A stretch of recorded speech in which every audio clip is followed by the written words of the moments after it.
नमस्कार। साल के पहले दिन आपका स्वागत है कमोडिटी राउंडअप में। और आज हम बात कहां पर करेंगे? जीरे की, जहां पर पिछले साल में ये एक आउट परफॉर्मर कमोडिटी थी, चाहे आप एग्रो देखें या फिर नॉन एग्रो। और करीब करीब 95% की बढ़त के साथ जीरे में पिछले साल कारोबार हुआ था। और आज फिर से नए साल में तेजी के साथ यहां पर ऑल टाइम हाइज हमने जीरे में बनते हुए देखे हैं। तो clearly masala pack is on fire. साथ ही बात करेंगे सोने चांदी की, जहां पर हमने फिर से तेजी लौटते हुए देखी है। 1800 के ऊपर पिछले साल की क्लोजिंग के बाद यहां पर फिर से बढ़त देखने को मिली है। तो क्लियरली सस्टेनेबल बेसिस पे, चार्ट्स पे अब $1800 यहां पर होल्ड कर रहा है। साथ ही बात करेंगे कच्चे तेल की, यहां पर भी बढ़त देखने को मिली है। चाहे आप पिछला हफ्ता देखें या पूरे का पूरा दिसंबर देखें, यहां पर बढ़त थी। अपने नवंबर के हाईज से ऑफकोर्स कच्चे तेल में भारी गिरावट देखने को मिली है। लेकिन आगे जाकर क्या क्यूज रह सकते हैं, कैसे करें आप कारोबार, बताएंगे आपको। हमारे साथ जुड़े हैं निर्मल बैंक कमोडिटीज के कुणाल शाह, एलकेपी सिक्योरिटीज के जतिन त्रिवेदी। साथ ही साथ मसालों पे, जीरा पे बात करेंगे ऊंझा एपीएमसी के वाइस चेयरमैन अरविंद पटेल से। लेकिन शुरुआत यहां पर कच्चे तेल से साथ कर लेते हैं, क्योंकि $80 यहां पर होल्ड कर रहा है WTI के लिए, और 85 के आसपास के स्तर यहां पर ब्रेंट में भी बनते हुए दिखे हैं।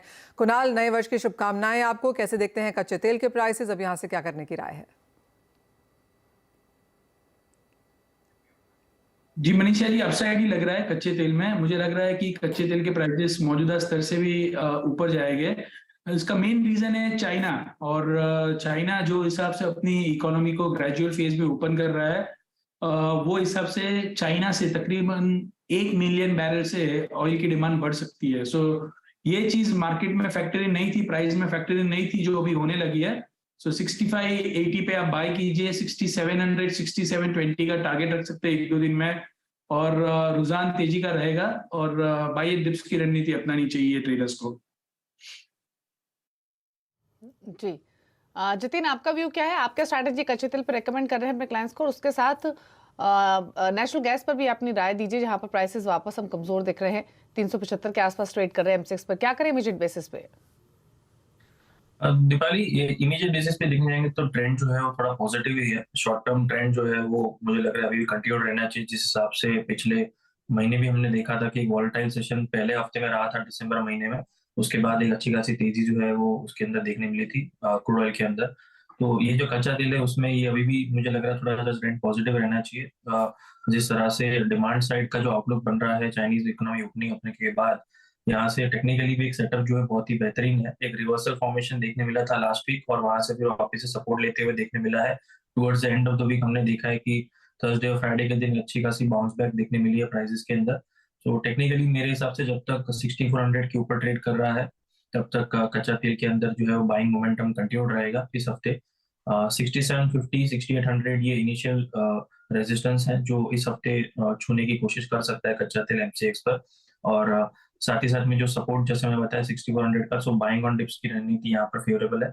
आज हालांकि गैप अप ओपनिंग हुआ है, ग्लोबल मार्केट जो है वो अभी भी हॉलीडे सेशन में है, तो कल ये मार्केट्स खुलेंगे। लेकिन आज के दिन जैसे हम देख रहे हैं कि गैप अप ओपनिंग है, क्योंकि शुक्रवार को देर रात हमारे मार्केट के बाद एक अच्छी खासी बढ़त देखने मिली थी। सो अभी बाय ऑन डिप्स की स्ट्रैटेजी रखे। 6550 ये जो गैप है जो ओपन हुआ है वो गैप फिल होता है आज या कल में, तो वहां पर बाइंग की अपॉर्चुनिटी बनेगी। और हायर साइड पे जैसे मैंने बताया 6800 के टारगेट्स के लिए एम करें। इंट्राडे स्ट्रेटेजी नहीं रहेगी है, क्योंकि इंट्राडे में मार्केट्स जो है वो लो वॉल्यूम्स के साथ ट्रेड करते हुए देखने मिलेंगे, बिकॉज मार्केट्स क्लोज्ड है कॉमेक्स और अन्य जो भी कमोडिटीज की मार्केट्स जो है वो। सो यहाँ पर जो व्यू पॉइंट है वीकली बेसिस पर है, इसको ये ध्यान में रख के ट्रेड कर सकते हैं। ओके, तो खरीदारी की राय यहाँ पर कच्चे तेल में है और बढ़त देखने को मिल सकती है। मांग वापस आएगी ऐसा बाजार को लगता है। अनसर्टिटीज यहाँ पर ऑफ कोर्स काफी सारी हैं। लेकिन मुड़ेंगे आप एक एग्रीकल्चर कमोडिटी की तरफ, जहाँ पर बहुत ज्यादा अनप्रेसिडेंटेड गेन्स हमने आते हुए देखे हैं, और वो है जीरा। 16,000 के लो से नियरली 30,000 तक के लेवल्स अब यहाँ पर देखने को मिले हैं। तो प्राइसेस यहाँ पर डबल होते हुए नजर आए हैं। 98% की बढ़त पिछले साल में, और तेजी इस वजह से भी है क्योंकि फसल कम है। हमने कैरी ओवर स्टॉक यहाँ पर कम आता हुआ देखा है, और जैसे जैसे जो आवक बाजार में आती रही है उसे पिकअप किया जा रहा है। चीन की मांग यहाँ पर दिसंबर जैन में निकली है, और आगे आगे फरवरी मार्च में यहाँ पर जब रमजान की या रमजान की मांग निकलेगी, बाजार उसको भी फैक्टर इन फिलहाल प्राइसेस में कर चुका है। तो अपर सर्किट के साथ यहाँ पर कारोबार। हमारे साथ ऊंझा एपीएमसी के वाइस चेयरमैन अरविंद पटेल हैं। अरविंद जी नमस्कार। अच्छी खासी तेजी है बाजार में, आवक कैसी है, क्या ग्राउंड फील है यहाँ पर फिलहाल? नमस्कार मैम। जीरा में पिछला इंटरव्यू में मैंने आपको बताया था जी कि 300 मार्केट टच होगा, और 300 के पार अब फिलहाल 330 के आसपास मार्केट ट्रेड कर रहा है और हाजिर मार्केट में भी 6000 से लेके 6500 के बीच हाजिर मार्केट भी पर 20 केजी चल रहा है। इस पिछले कई सालों से ये भाव कभी देखने को नहीं मिले। इसके साथ साथ ये रीजन भी है कि जो कैरी फॉरवर्ड स्टॉक पिछले कई सालों से नहीं देखा गया, इतना लोएस्ट चल रहा है और इसी की वजह से ये मार्केट में अभी ये भाव है। दूसरा रीजन है कि जो नेक्स्ट क्रॉप आने वाला है जी उसमें भी संशय है।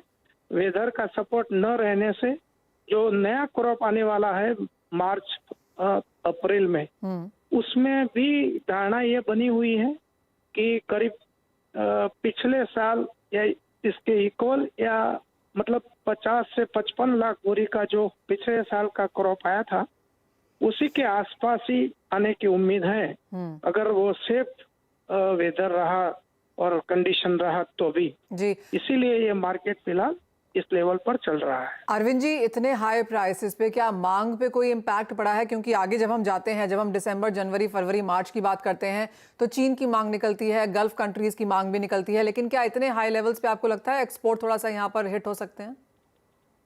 बिल्कुल आपने सही बताया। अभी जब ये मार्केट जो जिस लेवल पर चल रहा है उस पर 1 महीना या 1.5 महीने का जो अब समय बचा है, फरवरी 15 से नया माल शुरू हो जाता है, तब 1.5 महीने में ये मार्केट जो भी हाई बनाना है बना सकता है। उसके बाद नया माल जब मार्केट में आएगा तब ये मार्केट ये भाव में अभी स्थिर नहीं होगा, उसको नीचे गिराना पड़ेगा, क्योंकि क्वांटिटी में जब माल किसान लेके आते हैं ना तो उस टाइम और फिलहाल की जो सिचुएशन है साल के आखिर में पुराना स्टॉक कमजोर है और सट्टा की मार्केट हावी है।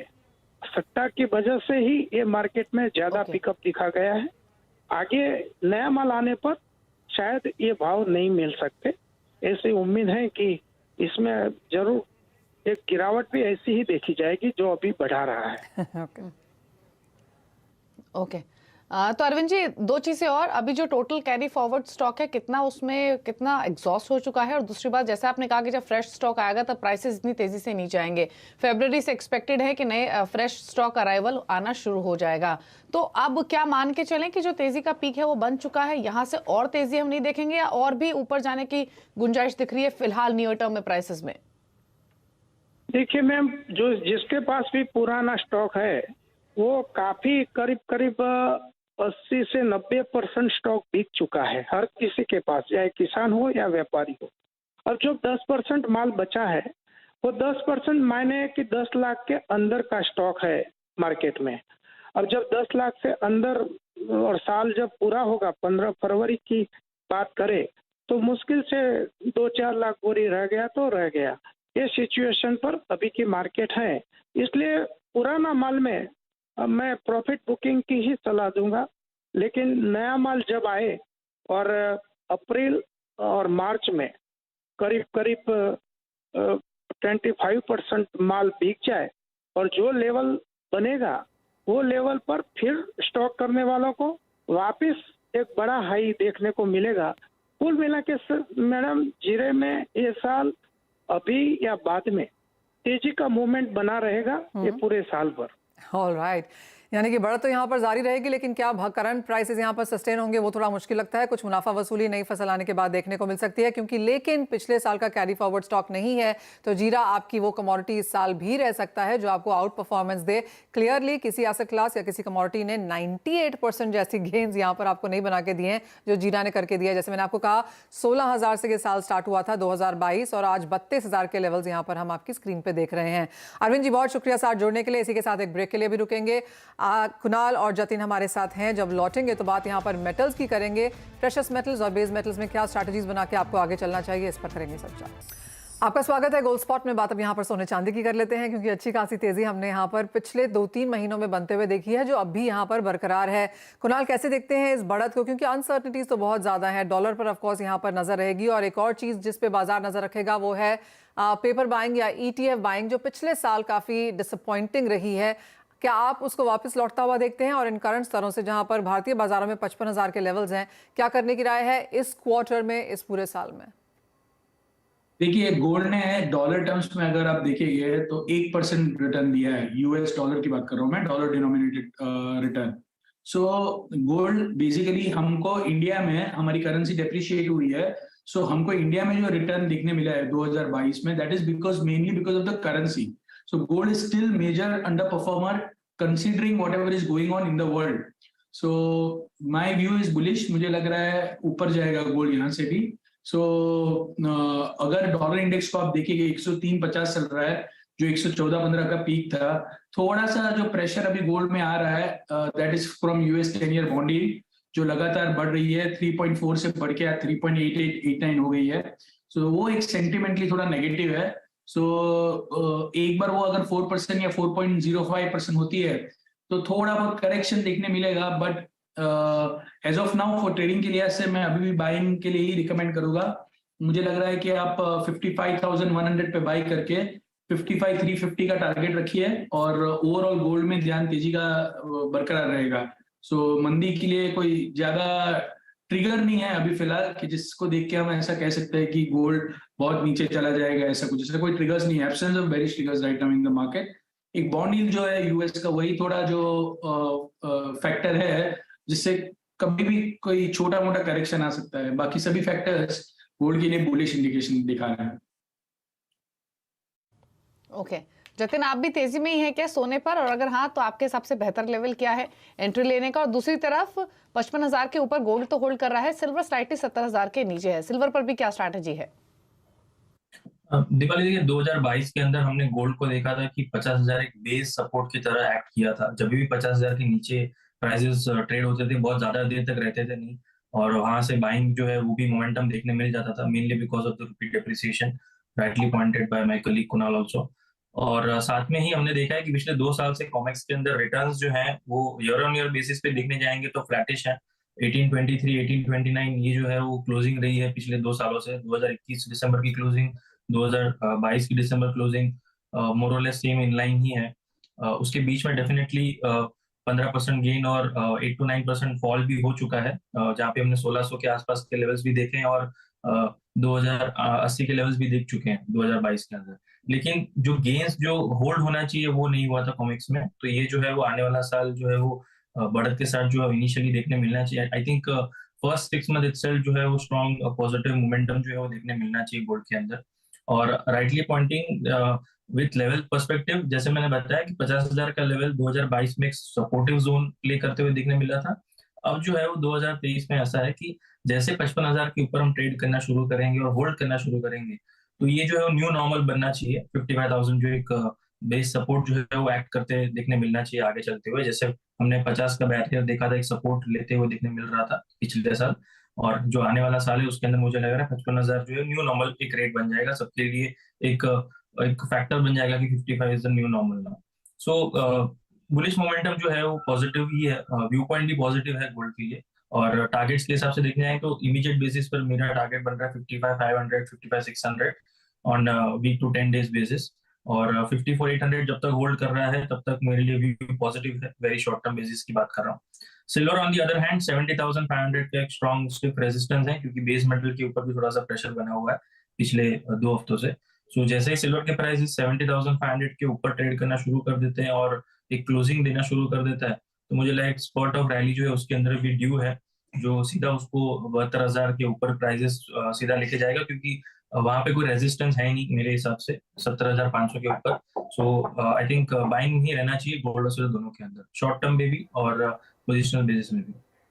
ऑलराइट, तो खरीदारी यहाँ पर सोने चांदी में करने की राय है, लेकिन एक ध्यान यहाँ पर मेटल्स पे डालना चाहिए। और कुणाल, यहाँ पर क्या व्यू है, क्योंकि बारिंग निकल और आयरन और बाकी सब मेटल्स ने यहाँ पर नेगेटिव क्लोजिंग दी है। अपने हाई से तो सभी मेटल्स गिरे हैं। शुरुआत यहाँ पर थोड़ी सी फ्लैट होती हुई जरूर नजर आई है, लेकिन इक्विटी मार्केट्स में सभी का मानना है कि मेटल्स इस साल भी आउट परफॉर्मेंस दिला सकते हैं। बाइंग कॉल्स के साथ यहाँ पर बातचीत है। अंडरलाइन कमोडिटीज क्या कर सकती हैं? You have to understand why metal prices are moving up. Metal prices इसीलिए बढ़ रहे हैं right now कि जो पेंटअप डिमांड है, 6 महीने से चाइना में लॉकडाउन चालू है। सो 6 महीने का ये जो लॉकडाउन है चाइना में, ये 6 महीने के बाद अभी ओपन अप होने के कारण, जैसे इंडिया में हमने देखा था जब इंडिया में कोविड के कारण लॉकडाउन आया था, उसके बाद सडनली टूरिज्म डिमांड स्पर्ट हो गई।